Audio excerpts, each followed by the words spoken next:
قيل الإمام أحمد بن حنبل رحمه الله تعالى: الرجل يصوم ويصلي ويعتكف أحب إليك أو يتكلم في أهل البدع. Deyir ki, bir kişi oruç tutur, namaz qılır və ehtikaf eləyir.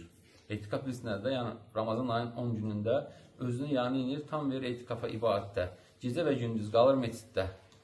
Hətta gecə belə Allah Subhanahu halal olan şeyləri ondan belə uzaqlaşır. Yəni hətta bir halalından belə uzaqlaşır, yəni qalır meçiddə, ehtikaf edir. Deyir, sənə deyir, o deyir daha sevimlidir. Şeyxdən soruşulur İmam Əhməddən rəhməllahdan. Yoxsa o şəxs yalnız ki, bidət əhli haqqında danışır.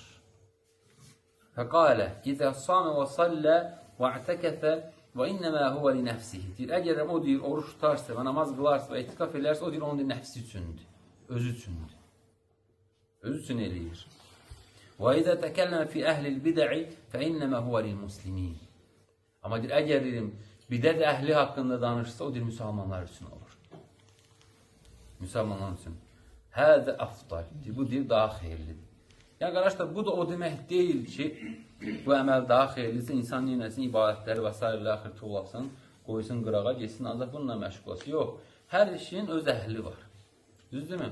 Amma yox, əlbəttə ki, sən bilirsən ki, misal üçün kimdəsə müxalifçiliklər var və sənin hansısa qardaşın məsələn gedir, qoşulur ona və s. ilə axır çaşır, neyinir? Əgər elmin varsa, çatırsa və çəkindir, bildirməlisən. Əgər bilmirsənsə, eləyə bilmirsənsə, onu neyəcəksən? Onda bu halda Allahın iznilə onu əhlinə qaytaracaqsan.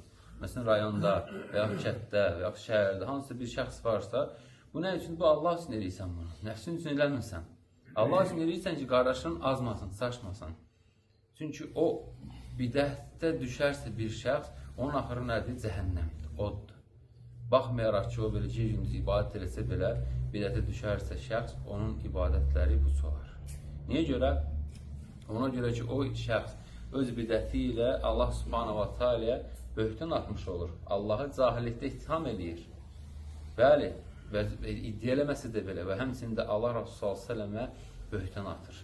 Nə böhtan atır ki, Allah Rasulü s.ə.v bizə dini tam çatdırmayıbdır. Halbuki Allah Subhanahu wa Ta'ala Quran-ı Kərimdə bilirsiniz ki, nə dedi? Bu gün sizin dininizi kamil etdim. Maidə surəsində ayət. Bu artıq yəni ki, kamil olub dinimiz. Nə vaxt Allah Rasulü s.ə.v sağ olarkən.